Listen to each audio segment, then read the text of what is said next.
नमस्कार मित्रों, स्वागत है आपका एक बार फिर आपके अपने YouTube चैनल अथर्व एकेडमी में। दोस्तों, आज की इस क्लास में हम डिस्कस करेंगे मध्य प्रदेश वन रक्षक और जेल प्रहरी में 6 जून यानी कि आज की सेकंड और थर्ड शिफ्ट में आए हुए प्रश्नों के बारे में, जो कि आपकी आगामी परीक्षा की दृष्टि से काफी महत्वपूर्ण है। जैसा कि विगत दिनों देखा गया है, लगातार प्रश्न रिपीट हो रहे हैं, तो वीडियो को अंत तक जरूर देखिएगा।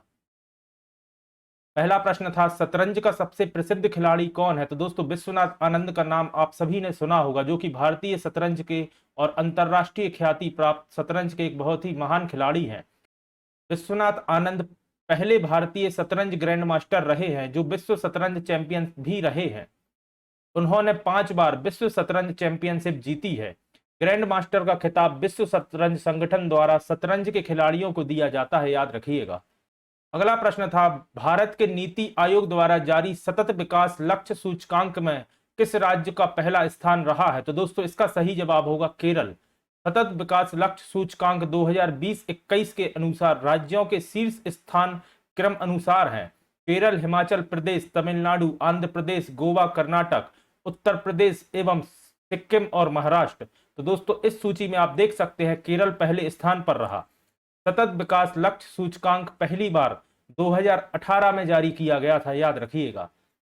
फिर प्रश्न था, सुनीता विलियम्स का संबंध किस क्षेत्र से है? तो आप सभी जानते होंगे सुनीता विलियम एक अंतरिक्ष यात्री थी। सुनीता विलियम्स अमेरिकी अंतरिक्ष यात्री हैं। वह भारतीय मूल की दूसरी महिला थी जिन्हें नासा द्वारा अंतरिक्ष मिशन के लिए चुना गया था। पहली आप जानते होंगे कल्पना चावला, जो कि पहली भारतीय थी जो अंतरिक्ष यात्रा जिन्होंने की, और दूसरी दोस्तों याद रखिएगा सुनीता विलियम्स। अगला प्रश्न था, संविधान प्रस्तावना में 3 नए शब्द जोड़े गए, बस वह किस देश से लिए गए थे? तो दोस्तों, संविधान की प्रस्तावना भी अमेरिका से ली गई, और जो नए 3 शब्द जोड़े गए वह भी अमेरिकी संविधान से लिए गए, याद रखिएगा। भारतीय संविधान की प्रस्तावना संयुक्त राष्ट्र अमेरिका के संविधान से प्रेरित है। प्रस्तावना भारतीय संविधान का एक हिस्सा है जो हमें मौलिक मूल्य और संविधान का परिचय देता है। प्रस्तावना में बीज शब्द हैं संप्रभु, समाजवादी, धर्मनिरपेक्ष, लोकतांत्रिक, गणराज्य, न्याय, स्वतंत्रता, समानता एवं भाईचारा, याद रखिएगा।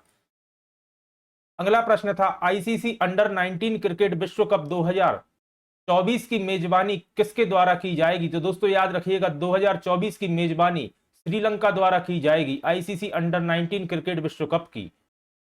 अगला प्रश्न था, केंद्रीय बजट 2023-24 का बजट अनुमान कितना है? तो दोस्तों यह है 45,397 करोड़ अनुमानित राशि है, याद रखिएगा। अगला प्रश्न था, भारतीय रिजर्व बैंक यानी कि आरबीआई के वर्तमान गवर्नर कौन है? तो दोस्तों शक्तिकांत दास, आप सभी जानते होंगे आरबीआई के वर्तमान गवर्नर हैं, याद रखिएगा। शक्तिकांत दास आरबीआई के 25वें गवर्नर हैं, यह भी याद रखिएगा। अगला प्रश्न था, सर्वप्रथम 1857 का विद्रोह कहां से शुरू हुआ था?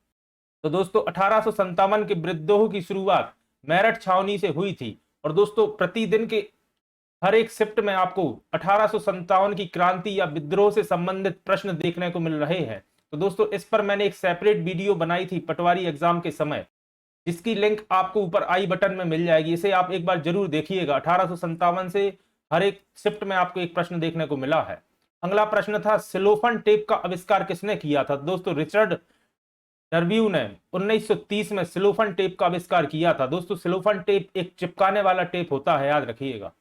अगला प्रश्न था, उस्ताद आमिर खां का संबंध कहां से है? तो दोस्तों उस्ताद आमिर खां का संबंध इंदौर घराना से है, याद रखिएगा। अगला प्रश्न था, कन्नौज किसकी राजधानी थी? तो दोस्तों कन्नौज प्रतिहार वंश की राजधानी थी। गुर्जर प्रतिहार वंश की स्थापना नागभट्ट प्रथम ने 8वीं शताब्दी में की थी, यह भी याद रखिएगा। अगला प्रश्न था, कोयले का शुद्धतम रूप कौन सा होता है? तो दोस्तों एंथ्रोसाइट कोयला सबसे प्योर कोयला माना जाता है, याद रखिएगा। अगला प्रश्न है, बायोगैस में मुख्य रूप से कौन सी गैस पाई जाती है? तो दोस्तों मुख्य रूप से मीथेन गैस बायोगैस में पाई जाती है। इसके बाद कार्बन डाइऑक्साइड ही बायोगैस में पाई जाती है, याद रखिएगा। लेकिन मुख्य गैस हमेशा मीथेन ही इसका सही जवाब होगा। अगला प्रश्न है, मानव रक्त का लाल रंग किस वजह से होता है? तो दोस्तों रक्त में मौजूद हीमोग्लोबिन की वजह से रक्त का रंग लाल होता है, और हीमोग्लोबिन में दोस्तों लोहा पाया जाता है, याद रखिएगा, आयरन। अगला प्रश्न था, ईंधन गैस मुख्य रूप से किसका मिश्रण होता है? तो दोस्तों ब्यूटेन तथा प्रोपेन का मिश्रण होता है एलपीजी में, याद रखिएगा। और एलपीजी का पूर्ण रूप होता है लिक्विड पेट्रोलियम गैस, यह भी याद रखिएगा। अगला प्रश्न है, मृदा में जीवित जीवों के अवशेष शामिल होते हैं, उन्हें क्या कहा जाता है? तो दोस्तों उसे ह्यूम्स कहा जाता है, याद रखिएगा। अगला प्रश्न है, आधुनिक आवर्त सारणी की खोज किसने की थी या किसके द्वारा बनाई गई थी? तो दोस्तों हेनरी मोसले द्वारा आधुनिक आवर्त सारणी बनाई गई थी, याद रखिएगा।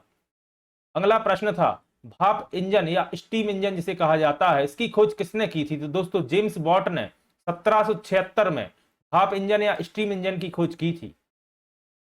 अगला प्रश्न था, सुनील चेत्री का संबंध किस खेल से है? तो दोस्तों आप सभी जानते होंगे भारतीय फुटबॉल टीम के कप्तान हैं सुनील छेत्री और इनका संबंध फुटबॉल से है।